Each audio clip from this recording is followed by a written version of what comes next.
दीभक्त्यादिगुणार्णवम् यतीन्द्रप्रवणं वन्दे रम्यजामातरं मुनिम् लक्ष्मीनाथसमारम्भां नाथयामुनमध्यमाम् अस्मदाचार्यपर्यन्तां वन्दे गुरुपरम्पराम् यो नित्यमच्युतपदाम्बुजयुग्मरुक्मव्यामोहतस्तदितराणि तृणाय मेने अस्मद्गुरोर्भगवतोऽस्य दयैकसिन्धोः रामानुजस्य चरणौ शरणं प्रपद्ये। मातापिता युवतयस्तनया विभूतिः सर्वं यदेव नियमेन मदन्वयानाम् आद्यस्य नः कुलपतेर्वकुलाभिरामम् श्रीमत्तदङ्घ्रियुगळं प्रणमामि मूर्ध्ना। भूतं सरश्च महदाह्वय भट्टनाथ श्रीभक्तिसार कुलशेखर योगिवाहान् भक्ताङ्घ्रिरेणु परकाल यतीन्द्रमिश्रान् श्रीमत्पराङ्कुशमुनिं प्रणतोऽस्मि नित्यम्।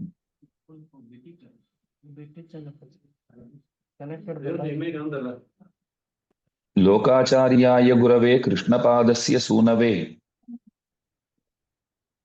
संसारभोगि संदष्ट जीवजीवातवे नमः। श्रीमते रम्यजामातृमुनीन्द्राय महात्मने श्रीरंगवासिने भूयात् नित्यश्रीः नित्यमंगलम्। सबको जय श्रीमन्नारायण। लोकाचार्य स्वामी जी महाराज द्वारा हमें प्राप्त अष्टादश रहस्यों में अर्चिरादि नामक ग्रंथ का अनुभव हम कर रहे हैं।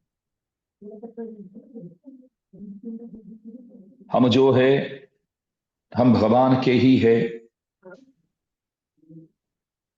भगवान जो है वे मालिक है और हम सब उनके गुलाम हैं। कल हमने देखा कि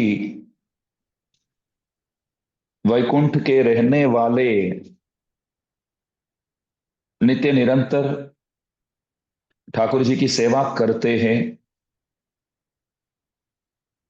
वे लोग उनके सिवाय और किसी को जानते भी नहीं हैं। वे लोग जो है सबके सब दिव्य ज्ञानोपपन्न है।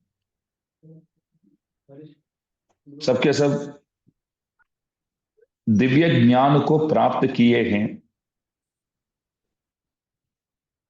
हम लोग जो है अज्ञानी है और हम बार बार इस संसार में आने वाले हैं, आते रहते हैं, यहां फंसे हुए हैं। वहां भक्तगण सदैव प्रभु का दर्शन करते हैं और यहां हम लोग सामने कोई भी आ जाए उनकी सेवा में लग जाते। मतलब विचार भी नहीं करते हैं कि यह बंधा जो है वो सेव्य है कि नहीं, हम उनकी सेवा कर सकते हैं कि नहीं, इस बात की चिंता नहीं करते हुए, विचार नहीं करते हुए तुच्छ जनों के, सामान्य जनों के सेवा में हम लोग लग जाते हैं। सेवा तो ठीक है, सेवा जो है वो परम धर्म माना जाता है। अगर कोई व्यक्ति सबों की सेवा करता है वो तो प्रशंसनीय है, श्लाघनीय है। तो फिर इस तरह बोलना कैसा सही है कि वैकुंठ के लोग भगवान की सेवा करते हैं और यहाँ के लोग सामान्य लोगों के पीछे सेवा में लग जाते हैं। ये भी तो उचित बात है, ये भी तो अच्छी बात है।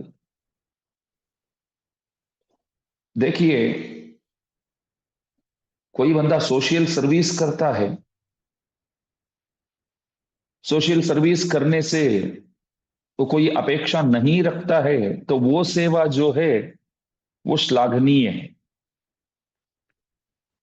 यहां लोग औरों की सेवा इसलिए करते हैं कि मैं उनका काम करूं तो कुछ वो मेरा करेगा करके लोग जो करते हैं, वो सेवा जो है वो सेवा प्रशंसनीय नहीं है। जैसे आप इसमें काम करते हैं, तो वहां क्यों काम करते हैं? तनख्वाह देगा, पगार देगा, इसलिए तो काम करते हैं। वो तनख्वाह देता है इसलिए यूं भी बोलना पड़ता है कि आप तो महान हो, आप जैसे उदार स्वभाव वाला कोई है ही नहीं। जिन स्तुतियों को भगवान के समक्ष करना ही उचित है, उन स्तुतियों को हम औरों के सामने भी आसान से करने लग जाते हैं। इसलिए वैकुंठ के रहने वाले प्रभु की स्तुति करते हैं। हम यहाँ के छोटे मोटे व्यक्तियों के पीछे भागकर, छोटे मोटे देवताओं के पीछे भागकर उन लोगों की स्तुति करने में प्रवृत्त हो जाते हैं।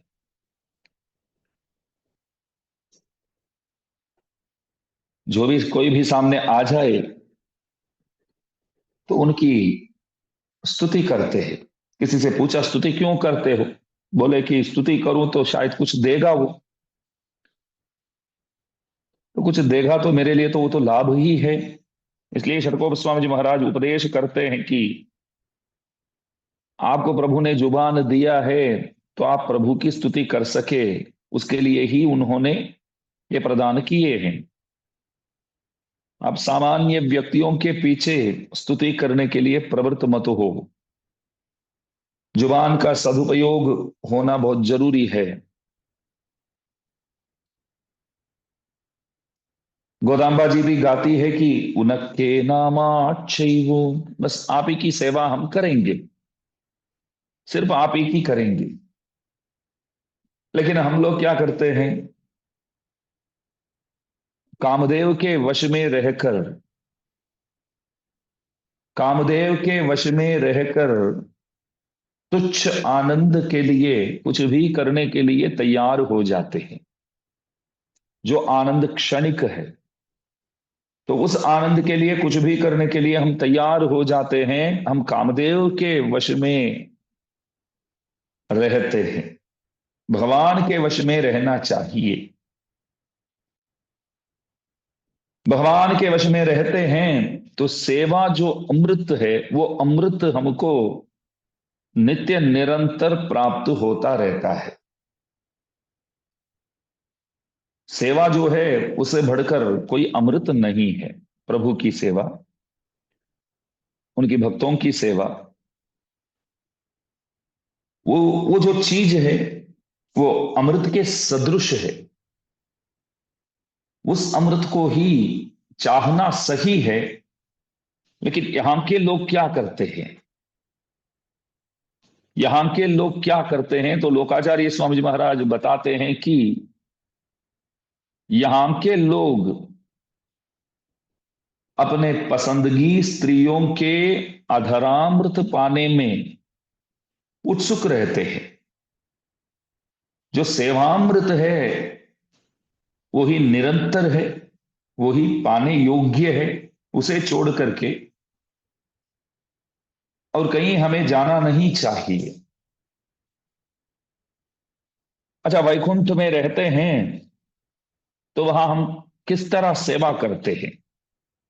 चांदोग्य उपनिषद कहता है, स एकधा भवति, त्रिधा भवति, पंचधा, सप्तधा नवधा चैव नवधा चैव पुनश्चैकादश स्मृतः शतञ्च दश चैकञ्च सहस्राणि च विंशतिः।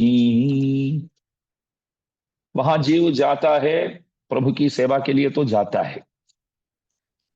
वहां मुक्त जो आत्मा है, जो मुक्त हुआ है, इस बंधन से छुटकारा जिन्होंने पाया है, वो अपने आप को 5 प्रकार से युक्त शरीर वाला भी बना सकता है। मतलब अपने आप को 5 रूप लेना हो तो भी संभव है, 7 होना भी संभव है।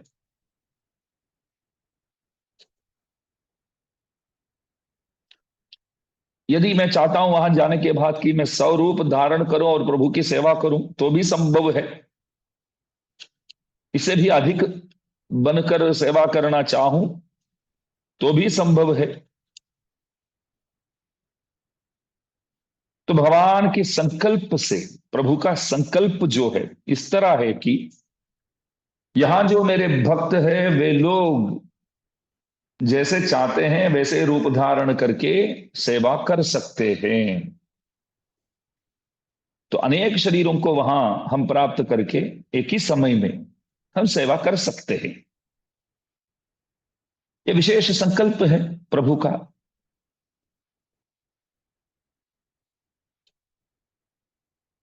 तो वहां वैकुंठ में अनेक रूप लेकर हम सेवा कर सकते हैं, लेकिन हम क्या करते हैं? कुलम दान यत्तनयुम पिरंद, इस संसार में ही बारंबार अनेक रूप धारण करते रहते हैं। वहां जाकर के अनेक रूप धारण करके प्रभु की सेवा में लगना चाहिए, लेकिन हम लोग इस संसार में पुनरपि जननम पुनरपि मरणम पुनरपि जननी जठरे शयनम, उस प्रकार संसार में आते जाते रहते हैं। यहां बारंबार शरीर ग्रहण करते रहते हैं। गुरुवार चक्करम चंग सुमंद इंगवनोडु गुरुपाडुड़ला देहे। वहां जाते हैं तो प्रभु हमें उनकी तरह 4 हाथ भी प्रदान करते हैं, शंख चक्र इत्यादि भी वहां हमें प्रदान करते हैं। बिल्कुल प्रभु की तरह हम दिखते हैं वहां, उनकी तरह हो जाते हैं। हम लोगों को उनकी तरह वे बना लेते हैं। तो उनकी तरह हमें प्रभु वहां बना लेते हैं तो वहां जाना ही उचित है। लेकिन उनके पीछे पीछे जाने की जगह हम इस शरीर के पीछे पीछे घूमते रहते हैं। और लोकाचार्य स्वामी जी महाराज कहते हैं कि भगवान का और एक संकल्प है। श्री रामायण में देखिए, प्रभु स्वयं बोले हैं, सकृदेव प्रपन्नाय तवास्मीति च याचते अभयम सर्वभूतेभ्यः ददाम ये तत्व्रतम मम ददाम ये तत्व्रतम मम। भगवान बोले, एक बार मेरे पास आकर के प्रभु आप ही हो मेरे लिए सब कुछ, ऐसा कहने वाला कोई भी बंदा हो, उनकी रक्षा सभी प्राणियों से नित्य निरंतर मैं करता हूं। ये मेरा व्रत है, ये तद्व्रतम मम, ये तद्व्रतम मम। ये मेरा व्रत है, ये मेरा संकल्प है। तो प्रभु कहते हैं कि ये मेरा संकल्प है कि आप लोगों की रक्षा मैं करूंगा ही करूंगा। तो हम क्या बोलते हैं प्रभु से, हमने भी एक संकल्प किया है। संकल्प तो खाली आपने किया हो ऐसा मत सोचो, ऐसा मत समझो। हमने भी एक संकल्प किया है। क्या संकल्प किया है? कुछ भी करके आपसे दूर रहना है, बस। कुछ भी करके, हमारा भी एक व्रत है प्रभु, कुछ भी करके आपसे दूरी बनाए रखना, वो ही हमारा संकल्प है। वे हमारे नजदीक आने के लिए तरसते रहते हैं, प्रयत्न करते रहते हैं। हम उनसे दूर जाने के लिए तरसते रहते हैं, प्रयत्न करते रहते हैं। अवरतरम कलविये कर दी वोडिने। परिवार के लिए भागते हैं, अन्नपान इत्यादि के लिए भागते हैं, स्त्रियों के लिए, बच्चों के लिए, जमीन इत्यादियों को प्राप्त करने के लिए भागते रहते हैं, भागते रहते हैं। जिनके पीछे भागना चाहिए उनको छोड़ करके औरों के पीछे भागते रहते हैं। लोकाचार्य स्वामी जी महाराज विचार करते हैं कि फिर भी ठीक है, हम तो उनकी ओर नहीं जा रहे हैं, तो प्रभु को क्या करना चाहिए? प्रयत्न तो बहुत करता हूं यार, लेकिन ये आता नहीं है। मेरे राजकीय छत्र के नीचे रहने के लिए, एक नागरिक होकर रहने के लिए ये तैयार नहीं है। तो कोई बात नहीं, नष्ट उन लोगों का ही है, मैं छोड़ देता हूं। प्रभु को इस तरह फैसला करना ही सही रहता है। नहीं, उनसे दूर जाते रहते हैं हम, तो उनको सोचना चाहिए कि ये लोग भागते रहते हैं, तो इन लोग के पीछे क्यों पड़े हम? नहीं आना है तो ठीक है, प्रवचन इत्यादि करते हैं। जो लोग उत्सुक होते हैं वे लोग आते हैं, जो नहीं आते हैं उनके लिए हम क्या बोले, हम क्या बोलेंगे? ठीक है, उनकी मर्जी। प्रभु हमें सिखाते हैं प्रचार कैसे करना चाहिए करके। आचार्यों भी कहते हैं कि जो बंदा हमारे पास आता था फिर आना छोड़ देता है, समझो, तो भले वो छोड़ देता है तो भी आपको उनको नहीं छोड़ना चाहिए, उन्हें नहीं छोड़ना चाहिए। यह आपका व्रत है, व्रत बनाकर रखो। किसी को नहीं छोड़ेंगे, सबको बुलाएंगे, सबको बताएंगे भगवान के बारे में। लोकाचार्य स्वामी जी महाराज कहते हैं कि भगवान जो है भक्तों को पाने के लिए कुछ ना कुछ करते रहते हैं, नित्य निरंतर करते रहते हैं। और भगवान के कंधों का वर्णन करते हैं। भगवान यूं हाथ ऊंचा करते हुए हम लोगों को पकड़ने के लिए, हाथ ऊंचा करते हुए हमारे पीछे पड़े हैं। यदि भगवान अपने कंधे ऊंचे कर ले तो इससे बनी छाया में, यूं करते हैं तो इससे बनी जो छाया में तीनों लोगों के, तीनों लोगों के मतलब लोगों के हर कोई, मतलब सबके सब खड़े हो सकते हैं।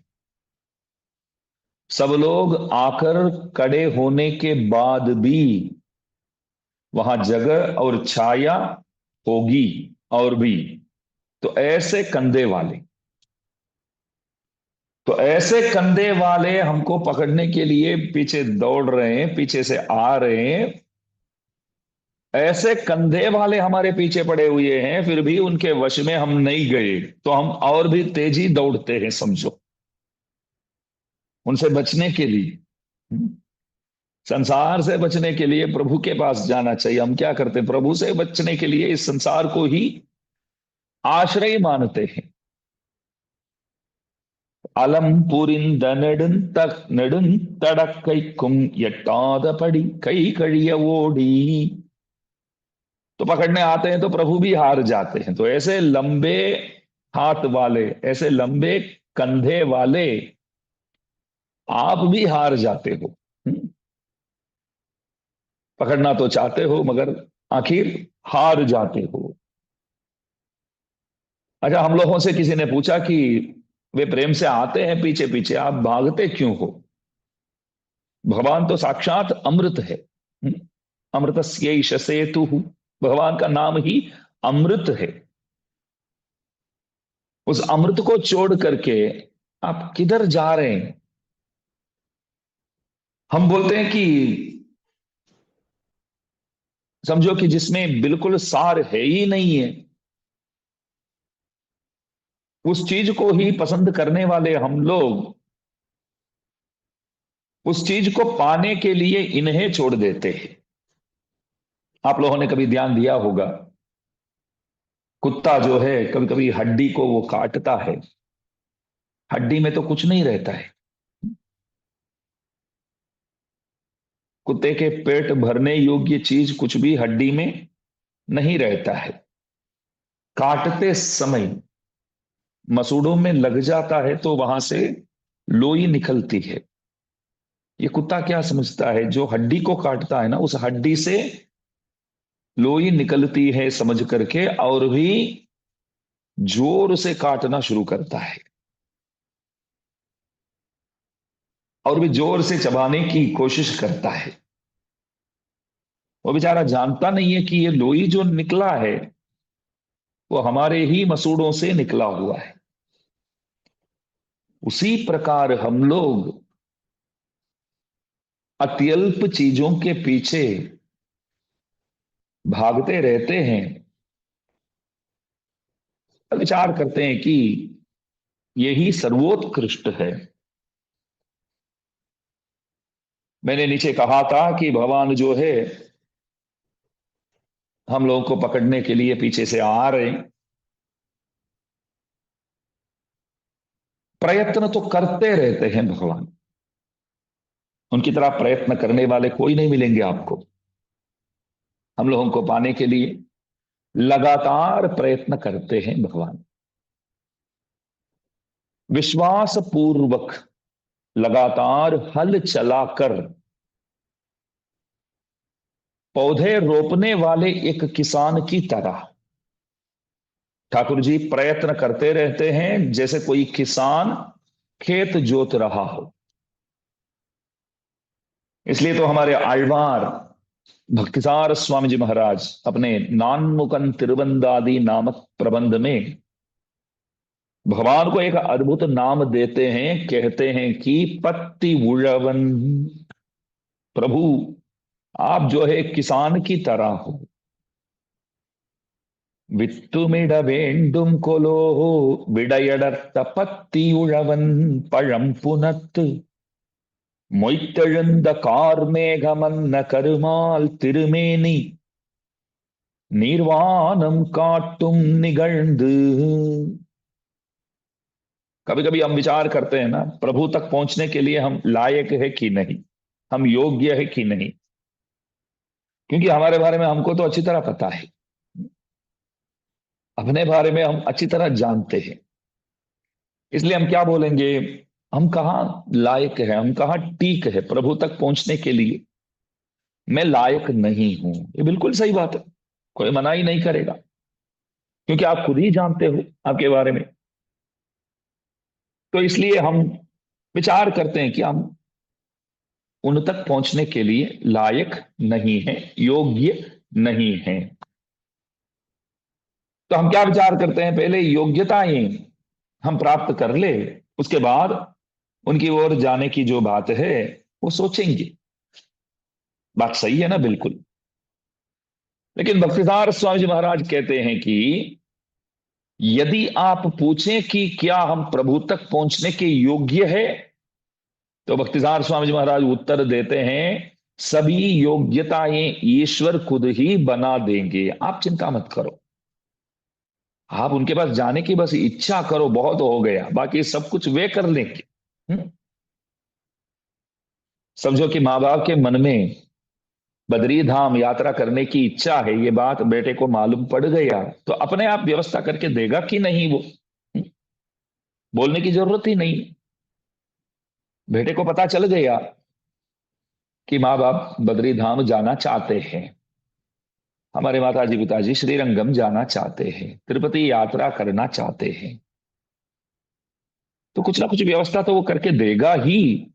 ठीक उसी प्रकार बस प्रभु तक पहुंचने की इच्छा आप करते हैं, और एक अद्भुत बात यह है कि वो इच्छा भी पैदा करने वाले प्रभु ही होते हैं। हम सब भाग्यशाली है कि वो इच्छा तो प्रदान किए हैं। उस इच्छा को पाने के लिए योग्य कार्य भले हम करते हैं कि नहीं, बात अलग है, लेकिन इच्छुक तो है। प्रभु प्राप्ति जो है हम सब चाहते तो है।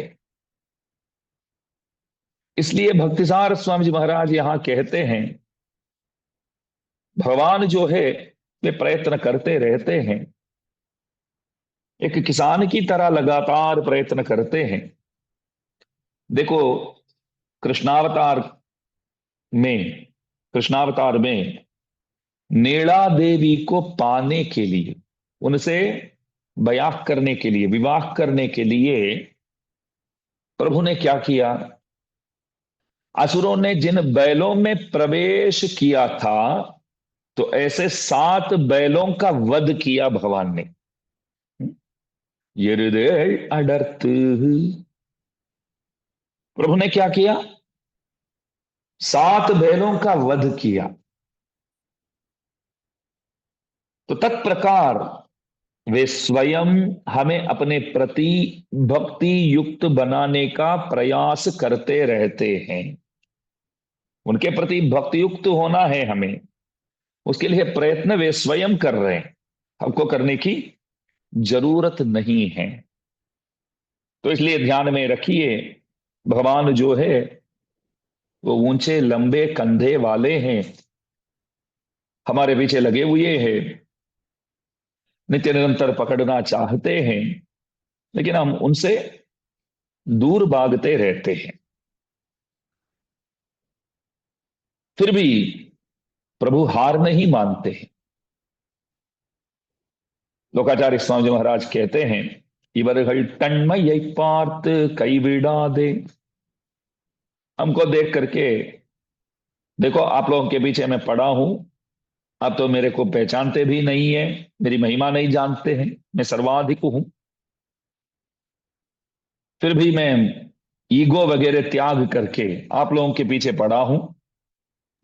लेकिन आप लोग ईगो रखते हैं, मुझसे दूरी बनाए रखते हैं, मेरे को देखकर भागते हैं।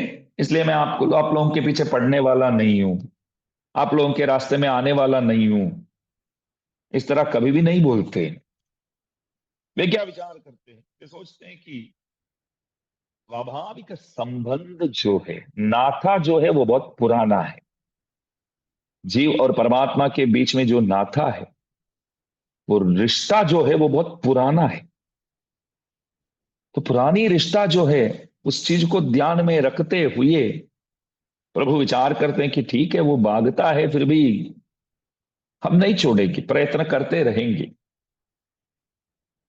नवविध संबंध जो है उनके साथ, पिता च रक्षक शेषी, भर्ता ज्ञेयो रमापति, स्वाम्याधारो ममात्मा च, भोक्ता चाद्यमनूदिता।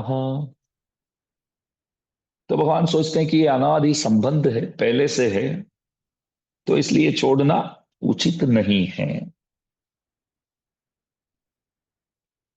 तो भगवान सर्वभूत सुहृत है,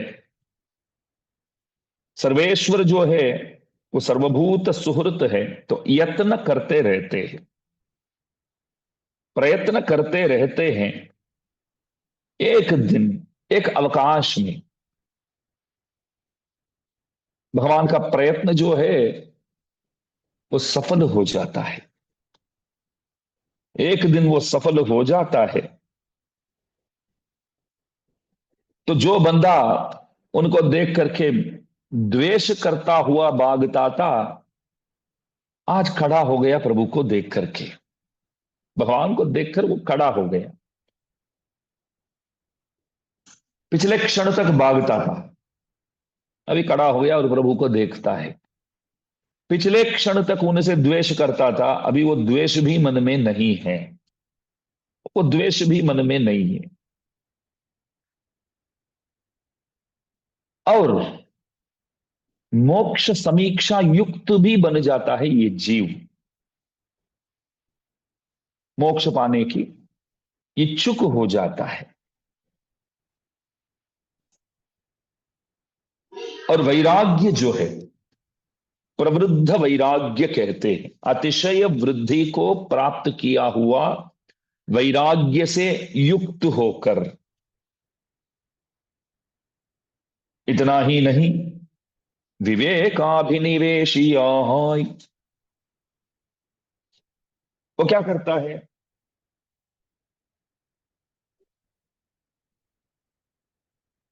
बढ़िया से बढ़िया ज्ञान को, दिव्य ज्ञान को प्राप्त करने के लिए इच्छा करने वाला ऐसा बन जाता है। सदाचार्य समाश्रयणम पन्नी, तो क्या करता है, एक आचार्य के पास जाता है और निवेदन करता है कि आप कृपया मेरे को पंच संस्कार प्रदान करो। तो एक आचार्य से समाश्रित हो जाता है। सही दवेल्विय नोहन, कृतकृत्य बन जाता है।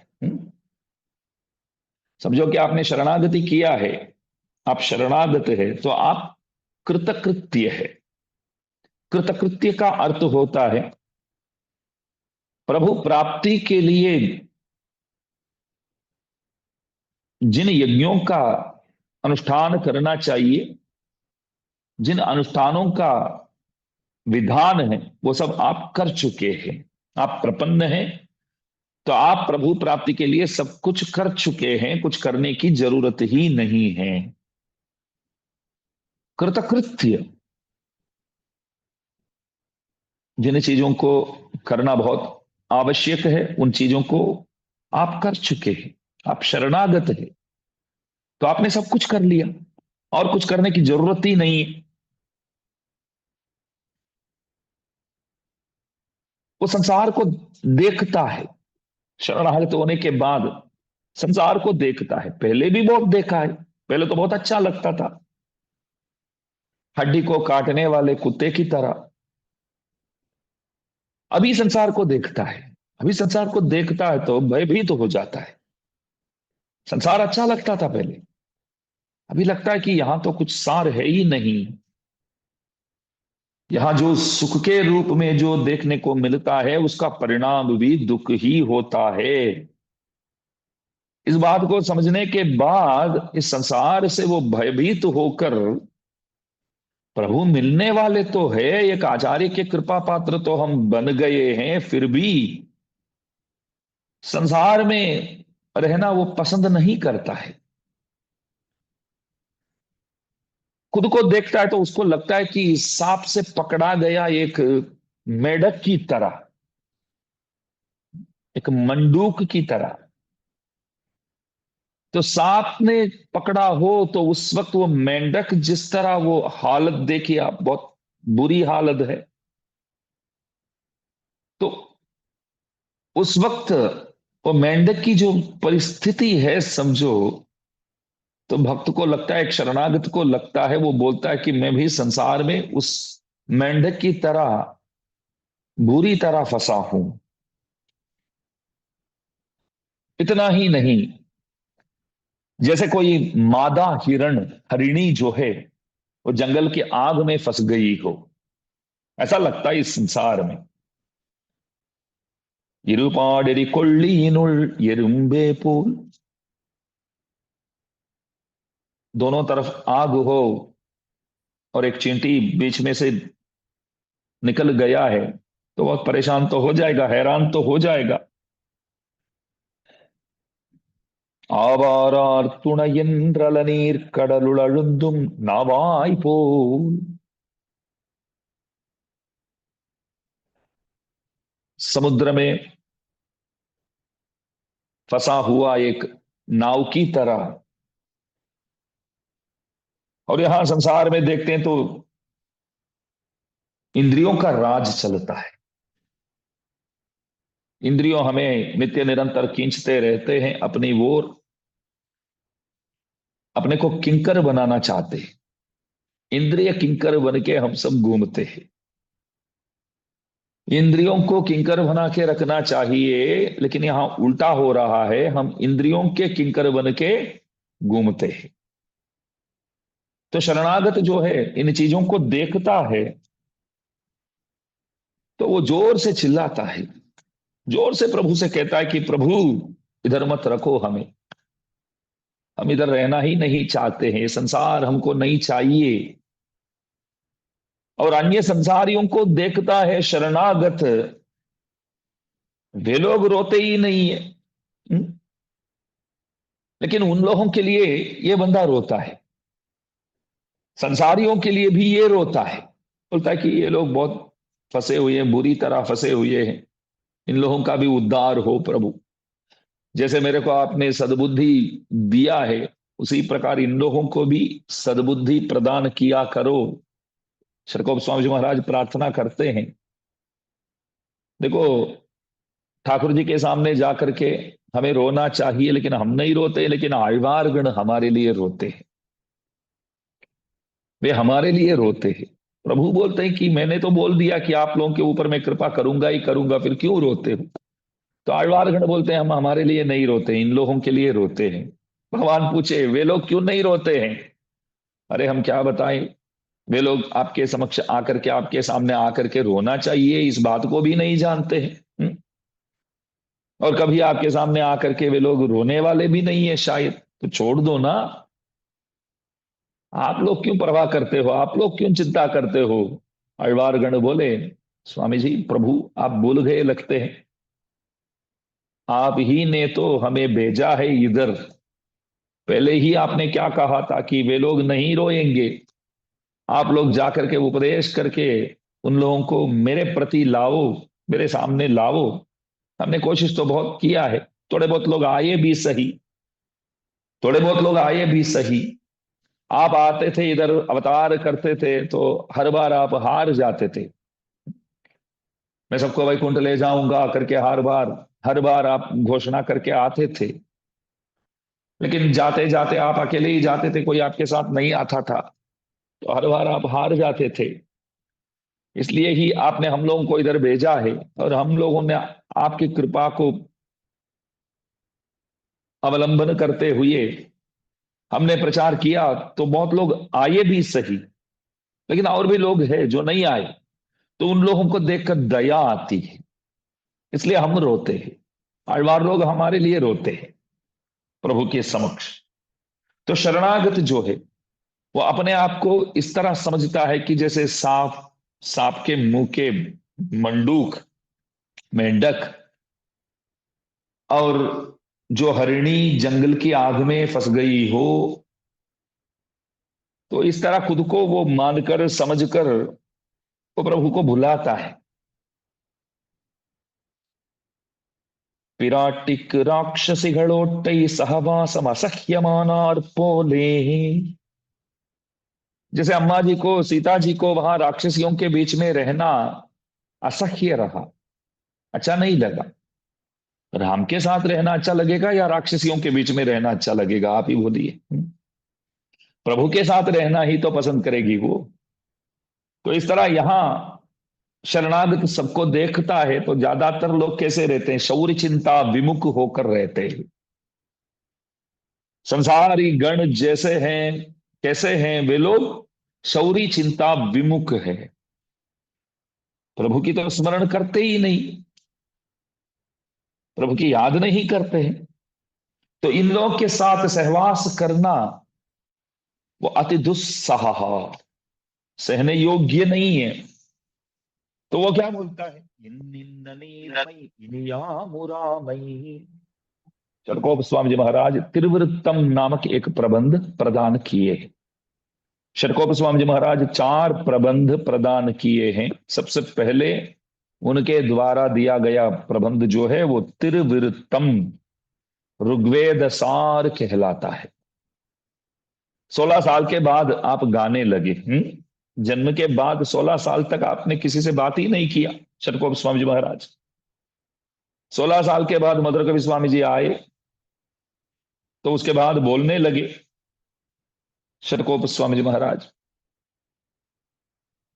16 साल के बाद बालक बोलता है तो माँ बाप को बहुत अच्छा तो लगेगा। जन्म से लेकर आज तक मुंह नहीं खोलता था, आज कुछ वो बोलने वाला है करके माँ बाप बहुत खुश हो जाएंगे, प्रसन्न हो जाएंगे। संतोष की जो सीमा है वहां पहुंच जाएंगे। तो प्रभु भी, हमारे वरदराज भगवान भी सालों से देखते थे कि ये कब मुंह खोलेगा, कब उपदेश करेगा करके। तो आज शुभ दिन है कि शुरू करने वाले हैं शतकोप स्वामी जी महाराज। तो गाने लगे, பொய்நின்ன ஞானமும் பொல்லா ஒழுக்கும் அழுக்குடம்பும் இன்னின்ன நீர்மை இனியாமுராமை உயிரளிப்பான் என்னின்ன யோனியுமாய்ப் பிறந்தாய் இமையோர் தலைவா மெய் நின்னு கேட்டருளாய் अड़ियेन செய்யும் विन्नपमे। श्री स्वामी जी महाराज के अवतारोत्सव के दिन ज्यादातर वरदराज भगवान का गरुड़ोत्सव होता है। श्री स्वामी जी महाराज के लिए ही वो गरुड़ोत्सव मनाया जाता है, समझो। तो सुबह ही भगवान श्री स्वामी जी के मंदिर के बाहर वहां पधारते हैं। वहां एक परिक्रमा जो है, अंदर की परिक्रमा जो है, वो गरुड़ारूढ़ होकर के गरुड़ जी के ऊपर बैठ करके प्रभु स्पेशल श्री स्वामी जी को दर्शन देने के लिए ही जाते हैं। और उस दिन वापस जब लौटते हैं, बड़े कांची तक जाकर के वहां सबको दर्शन देकर वापस जब लौटते हैं तो त्रिवृत्तम प्रबंध भगवान के सामने प्रस्तुत किया जाता है। तो अभी 2-3 साल से तो सब बंद है यहाँ, क्या करे, दिव्य प्रबंध अनुसंधान ही नहीं हो रहा है।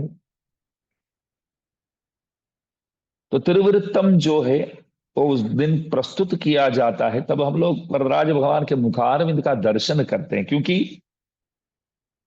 श्री स्वामी जी महाराज वरदराज भगवान को ही संबोधन करते हैं, इमयोर तलैवा, हे देवाधिराज करके पुकारते। वो अध्यापक स्वामी जितने भी है सब बहुत बढ़िया गाते हैं, बहुत बढ़िया प्रस्तुत करते हैं। तब பொய்நின்ன ஞானம் பொல்லா ஒழுக்கும் அழுக்குடம்பும் இன்னின்ன நீர்மை இனியாமுராமை உயிரளிப்பான் என்னின்ன யோனியுமாய் பிறந்தாய்மயோர்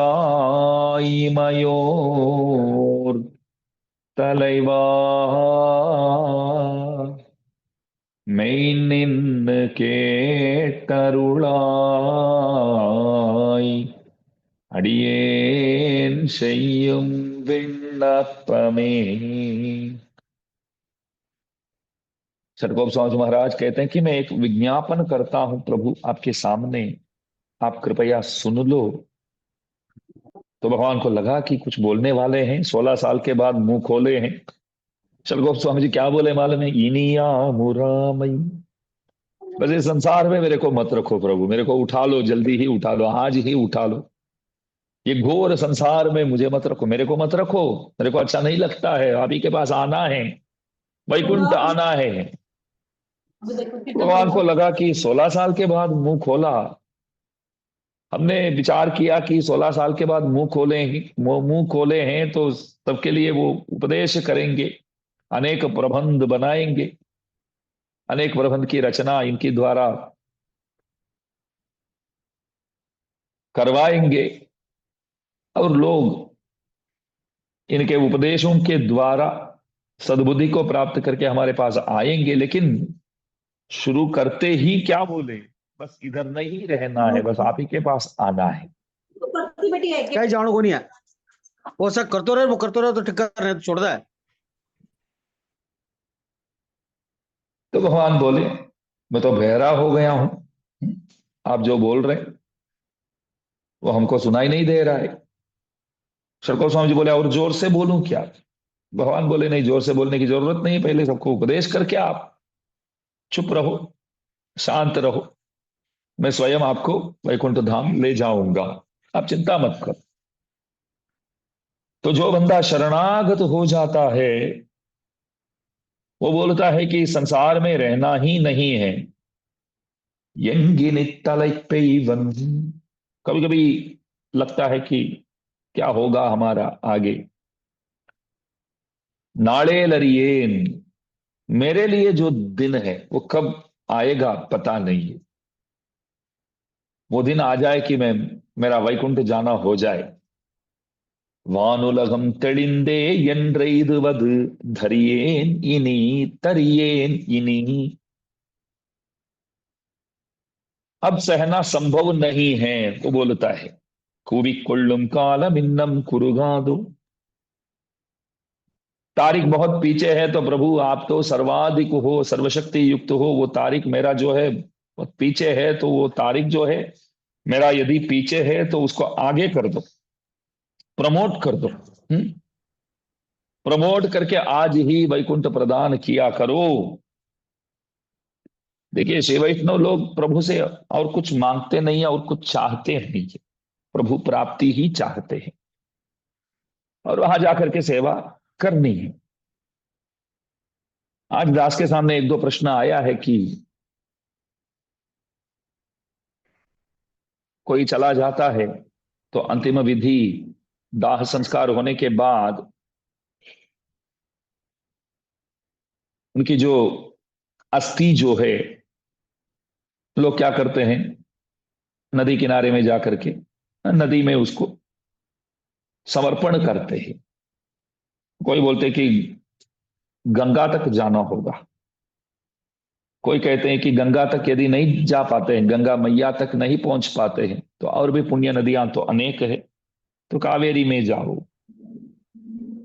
लेकिन मैं सुस्पष्ट कहना चाहता हूं कि हमारे धर्म में ऐसा कोई विधान नहीं है कि आपको गंगा ही जाना पड़े, आपको कावेरी ही जाना पड़े। ऐसा कुछ नहीं। कोई भी जलाशय में आप उन हड्डियों को, मतलब उन अस्थियों को आप समर्पण कर सकते हैं। हमारे ही निवास स्थान के आसपास कोई नदी बहती है तो वहां भी जाकर के आप समर्पण कर सकते हैं। श्री वैष्णवों के लिए सब तीर्थ गंगा ही है समझो। और एक बात मैं बताना चाहूंगा, समझो कि हम गंगा मैया तक पहुंचकर उस नदी में समर्पण करते हैं, तो हम मानते हैं कि हमने बहुत बड़ा कार्य किया है। तो गंगा मैया से शामिल होकर वो जो बंदा है जिनकी हम अस्थि वहां जाकर के समर्पण किए हैं, वो बंदा जो है वो पवित्र हो जाता है। गलत बात है। मैं मानता हूं कि उस बंधे से गंगा मैया पवित्र हो जाती है। हम्म। श्री वैष्णव है आप, भगवान के हैं आप। आपका ये जो शरीर है, ध्यान दीजिए, आपका ये जो शरीर है,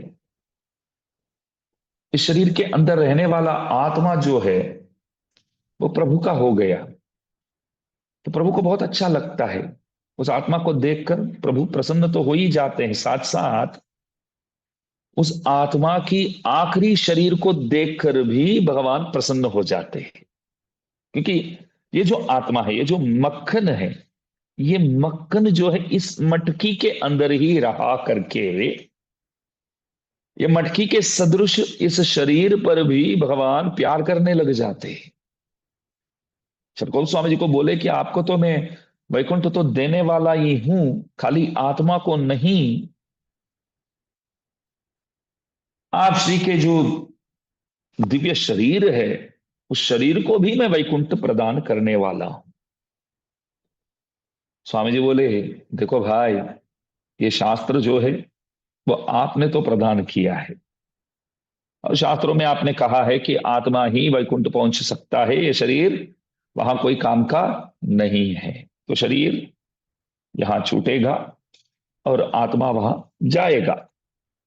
तो शरीर छोड़ करके ही वैकुंठ जा सकते हैं करके हमने नहीं बोला, आपने तो बोला है। शास्त्रों में आपने ही यो कहा है। भगवान बोले ठीक है, शास्त्रों में कुछ बोला होगा मैंने, लेकिन आप तो अष्टकोप स्वामी जी विशेष व्यक्ति हो, एक्सेप्शनल हो आप एक्सेप्शनल हो, इसलिए मैं आपको सशरीर युक्त ही वैकुंठ ले जाना चाहता। तो भगवान बहुत समझाए, मतलब शर्त को समझा करके भगवान को बोले कि ऐसा मत करो, बस आत्मा को ही आप वैकुंठ प्रदान करो, फिर माने प्रभु। तो देखिए ये शरीर जो है, हम शरणागत है, तो इस आत्मा का आखिरी शरीर है ये। इसके बाद शरीर लेने वाले ही नहीं है यहां इस संसार में।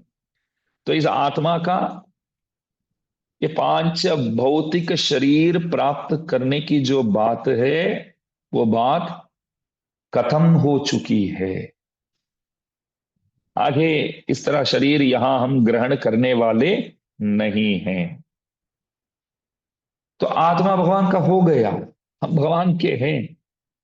तो गंगा मैया में जाकर के यदि वो समर्पण किया जाता है तो लाभ गंगा मैया की है, क्योंकि एक परम भागवत का निवास स्थान रहा ये शरीर। इसलिए मैं शिव वैष्णवों से निवेदन करता हूं, ऐसे कोई आपको गंगा कावेरी ढूंढ करके जाने की कोई जरूरत नहीं है। आसपास कोई जलाशय हो, आसपास कोई पुण्य नदी है, कोई भी नदी है, वो पुण्य ही है, तो वहां जाकर के समर्पण करना सर्वोत्कृष्ट है, बेहतर है। और भी एक प्रश्न सामने आया कि जैसे कौवे को ये पिंड प्रदान इत्यादि करते हैं, ये बलि जो देते हैं, वो सही है कि नहीं? क्योंकि हमारे जो है शिव वैष्णव है, हम सब जो गए हैं वे भी शिव वैष्णव है, तो सीधा वैकुंठ ही जाएंगे, तो फिर ये करने की क्या जरूरत है? नहीं, ये तो करना चाहिए। तो कौवे को वो पवाना वो जरूरी है, क्योंकि पितृलोक करके है, वहां श्राद्ध देव रहते हैं। हमारे पूर्वजों को स्मरण करते हुए हम उन देवताओं की पूजा करते हैं।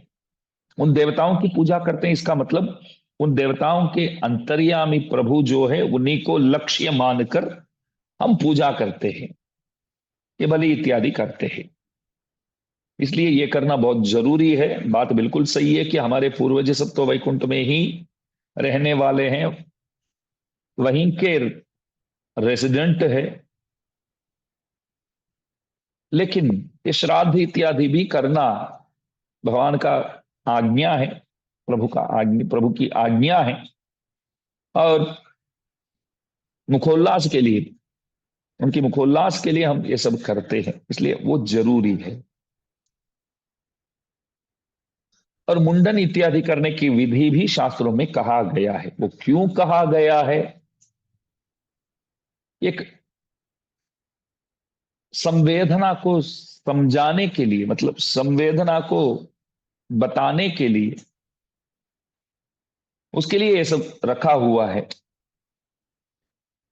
ये शास्त्र का आज्ञा है, शास्त्रों की आज्ञा है, ये पालन करना जरूरी है। तो देखिए शरणागत जो है, भगवत अनुभव यहां वो सटीक प्राप्त नहीं कर पाता है, तो वो चिल्लाता है, पुकारता है प्रभु को, बोलता है कि कृपया ले जाओ, मेरे को उधर आना है करके बोलता है।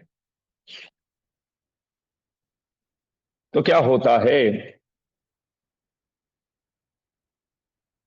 खुद को देखता है तो उसको लगता है कि आग में रखा हुआ मोमबत्ती की तरह महसूस करता है, और भगवान को बुलाता रहता है कि आप आ जाओ, आप आ जाओ, आप आ जाओ। लेकिन ऐसे ही नहीं आ जाते हैं प्रभु, इसलिए वो थक भी जाता है। उसको तो एक एक दिन, एक एक युग लगता है।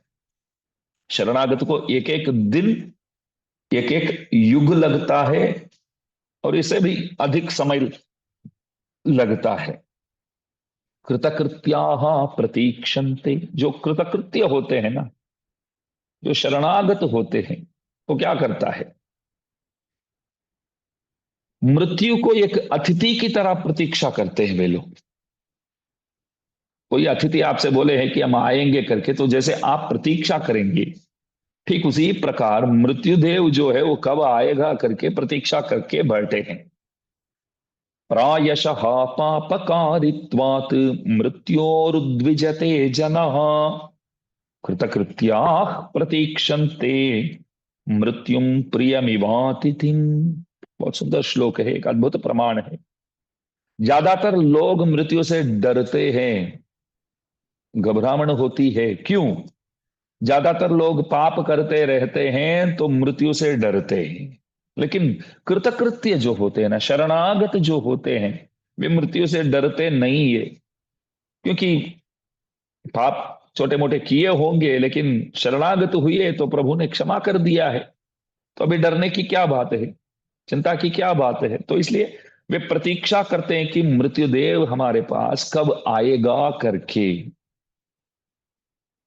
तो उस प्रमाण के अनुसार इस शरीर को कब मैं त्याग करने वाला हूं करके वो जो मनोरथ को रखते हुए वो शरणागत जो है वो बैठा रहता है, प्रतीक्षा करता रहता है।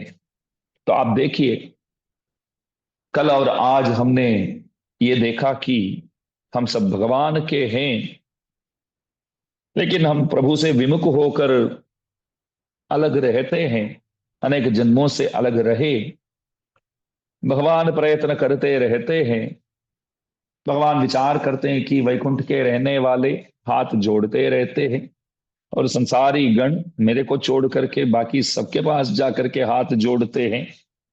वैकुंठ के रहने वाले सिर्फ मेरी सेवा करते हैं, और संसारी गण मेरे को छोड़ करके बाकी सबों की सेवा करने में प्रवृत्त हो जाते हैं, सबों की सेवा करते हैं।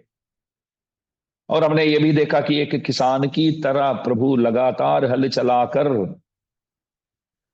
खेत में खेती करने वाले किसान की तरह प्रभु भी कुछ ना कुछ प्रयत्न करते रहते हैं हमें पाने के लिए। और भगवान जो है वो ऊंचे लंबे कंधे वाले हैं, तो प्रभु ऊंचा करते हैं तो वहां बनी हुई छाया में सबके सब आकर खड़े होने के बाद भी वहां छाया जो है वो बनी रहती है, जगह जो है वो भी होती है।